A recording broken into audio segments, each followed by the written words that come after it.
Hey guys, welcome to my first video for Boricua Fractalis, my new personal blog. If you guys don't know who I am, my name is John Rivera. I'm the owner, founder, and lead content contributor for the Solid State Gamer. If you guys haven't heard of it, it's this right here.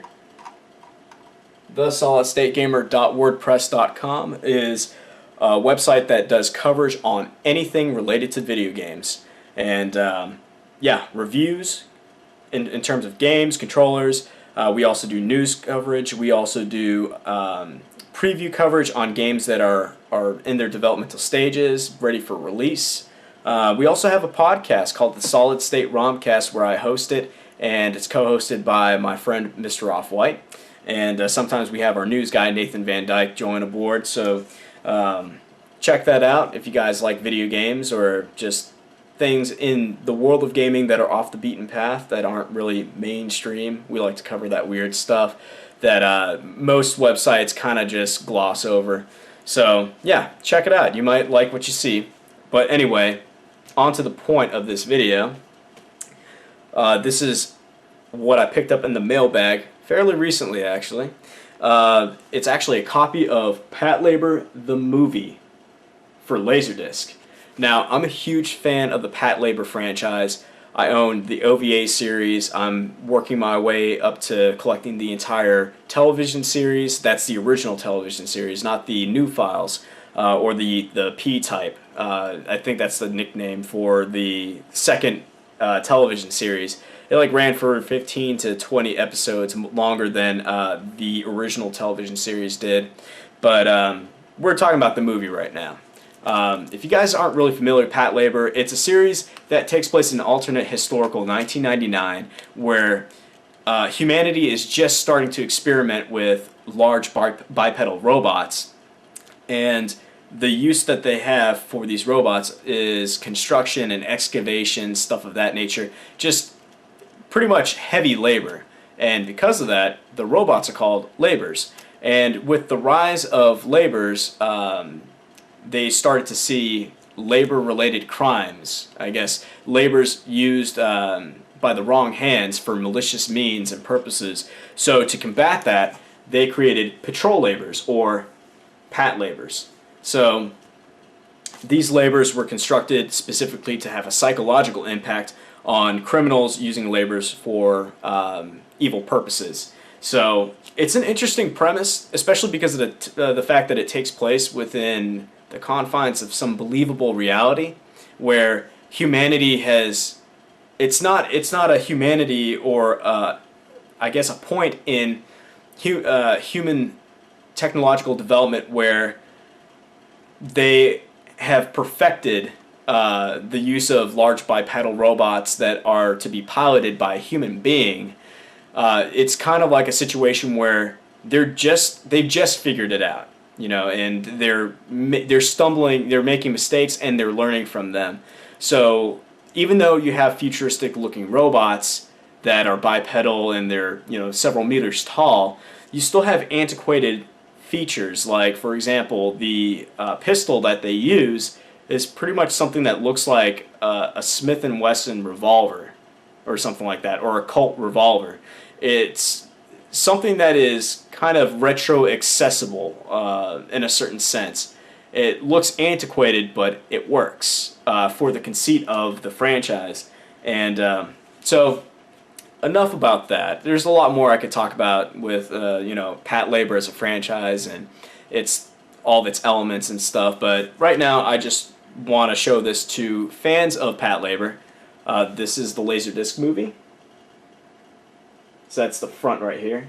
You get a nice illustration of Noizumi piloting her Ingram 98, which she calls Alphonse. And then on the back, here's the back art right here. You have an interesting, you have credits right here, but then you have the emblem of the Hyper operating system that was pretty much the crux of the conflict, the core conflict in the Patlabor movie. Something having to do with sympathetic vibrations in conjunction with the registration keys for the HOS, basically activating labors without pilots in them and them running amok as a result. So it's a pretty cool conceit, or it's a pretty cool plot for this sort of movie in this universe. and it was actually one of the first anime feature-length films I ever watched. So it left a huge impression on me. I actually do own this movie on VHS, but I wanted to go the extra mile and buy it for the format that I enjoy the most, which is Laserdisc. So this, of course, houses the movie on the disc. And speaking of the disc, let's pull this out so that way you guys can at least see the label art on it. Okay, so here we have the disc, and just from the outset, you can tell that it's in immaculate condition. There's really no scratches on it. Here's the other side right here.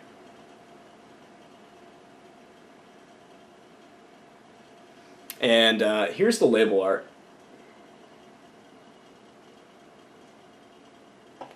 So, yeah, this disc is actually in such great condition, more so than a lot of my North American Laserdiscs have been. So, and obviously, if you can tell by the surface, it's not suffering from laser rot or anything like that. And it doesn't show any signs of turning in terms of laser rot status. So that's actually really good. I'll have to report that to the Laserdisc database website and let them know that in terms of laser rot, I have not experienced any problems. So that way they have more information to go on. But that's the movie disc. Let's set this in here so that way it doesn't bend the plastic too badly. And this thing actually has a special insert that on this side shows it shows the voice actors who voiced all the characters, and also another little cool tidbit. It shows the labors below that are featured in the movie, and it's a nice little touch, I think. And it's also got some stills from the film itself.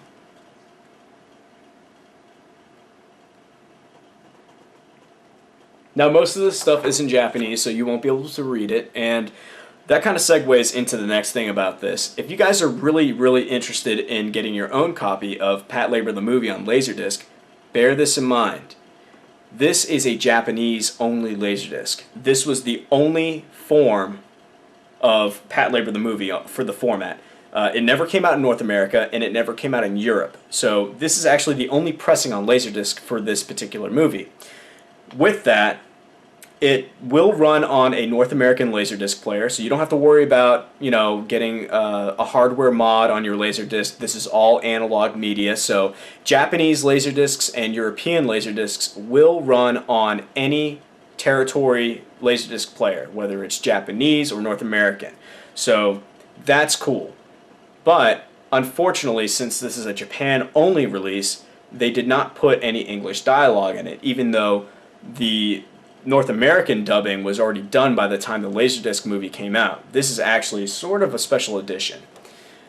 With that, unless you're fluent in Japanese or you've memorized the dialogue, the English dialogue for the American version of Patlabor the Movie, and can pretty much, right off the top of your head, pinpoint the dialogue where it's supposed to go when it happens, chances are you're not going to get a lot of enjoyment out of this except for watching the action set pieces that happen in the movie, especially towards the end.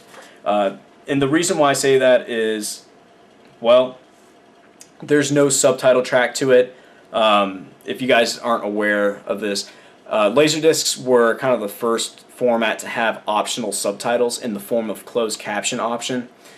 A lot of movies had this support. Unfortunately, this is one of the few movies that does not support closed captioning, so it's Japan only. Only Japanese dialogue, no Japanese subtitles either. So that's really the only way you can enjoy this movie, if you have the English dialogue memorized by heart. So, but if you're a collector, don't let that deter you from buying this movie and just saying, hey, I'm a huge Patlabor fan, I even have the copy of it on Laserdisc. So that's not why I bought it. I actually have gotten to the point where I've seen the film so many times, I actually remember by heart what characters are saying in certain spots. So even though I'm watching it and listening to the Japanese dialogue in my head, I'm actually recalling the English dialogue. So I at least know what's happening in the movie. so I can actually enjoy it the way it was originally supposed to be intended to be enjoyed. And the cool thing about this is that the coloration of I guess the video doesn't have that dark. It doesn't really have that dark contrast that you see with a lot of VHS releases. That's a huge problem with the VHS copy I own that was released through Manga Entertainment. It's too dark in a lot of spots, and that's just because a lot of digital video transfers over to VHS tapes, especially for anime, but for some other movies as well. And this depends on the quality of the digital transfer process. But for a lot of animes released on VHS, which that was the format of choice for releasing anime into the United States, as opposed to Japan, where it was Laserdisc dominant as opposed to VHS. You're not going to find a lot of Japanese VHS releases of anime OVAs or movies or television series because Laserdisc actually thrived in Japan, as where in North America it was dying a slow, nagging death. So that's the reason why you'll find more anime Laserdiscs that are Japan only, as opposed to finding the abundance of North American VHS releases, which are, in my opinion, kind of garbage. They can be fickle at times because of the coloration issue. Also, it's restricted to a 4:3 display, which is a bummer. This is actually letterbox widescreen, so it actually has the letterbox tabs, so it preserves the entire frame. So you see everything as it was intended to be seen. So that's another plus. Now to I guess to cover the price. I actually got this Laserdisc at a very good deal. I think in total I paid $22 and some change, or something to that effect. It was no more than $25, and I paid $12 for the product itself, and then it was another $10 because like I said, I imported this from the land of the rising sun. So yeah, $22 to $30 you can expect to spend on this sort of thing. But honestly, in my opinion, for my personal use, it's money well spent because, like I said, I have the English dialogue memorized for the movie, so I can actually enjoy it even with the Japanese dialogue and no, I guess, subtitle supplement to fill in the gaps for me because my gaps are already filled. So that's not really a problem. Also, for those of you who want to see some, I guess, pre-production art for the Patlabor movie, there actually is some bonus content on side 2 of this disc. Right after the movie, it actually shows a bunch of advertisements for the movie and the OVA and the television series, which was coming out around that time. Also, interviews with the guy responsible for the creation of the universe of Patlabor and the guy who founded the Headgear team for creating stuff in the Patlabor franchise. So that's an interesting little bonus that you find on here that I'm pretty sure you won't find on other releases of the movie.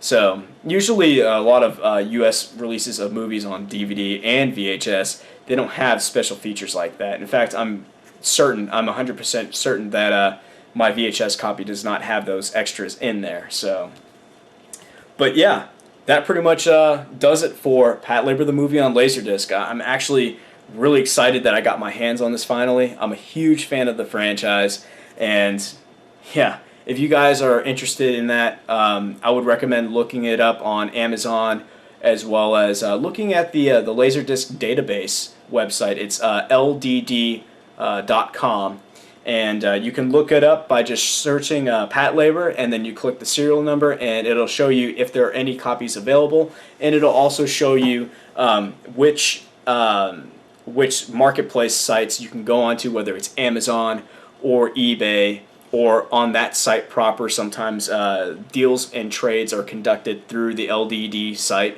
So you do have a chance of picking this up. However, it is relatively rare. I had no idea for a long time that this release even existed. But once I found it, I just did a lot of searching, and I found this for a really good price. Like I said, $22 is a pittance for something like this. When I look online, at a time, I only see at the most 10 listings for this movie, and they are, for the most part, on the pricey side. But if you wait a little bit, they will go down in price, and there's really no need to. I don't think there's any reason why you should have to pay more than $30 for this particular release of Patlabor the Movie. If you guys are diehard fans and you guys want this and you want those extra features on the back, I would highly recommend it. Though I will say that if you're not a student of Japanese, you're probably not going to get a lot of enjoyment out of it. And also, if you're not a huge fan of Laserdisc, well, obviously you're not going to enjoy it.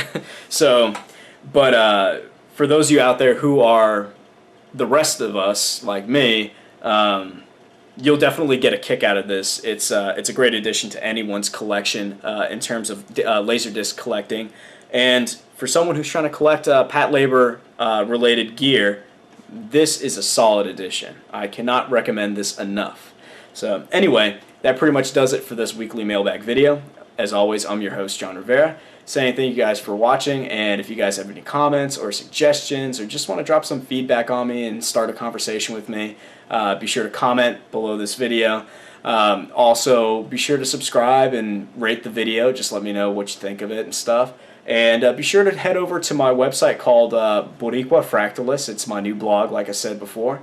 And whatever I want to cover, I'll cover it on there. And it could be something having to do with Patlabor. It could have something to do with a novel I just read, or anything. Anything having to do with whatever piques my interest. So, again, I hope you guys enjoyed. And as always, I'll see you guys next time.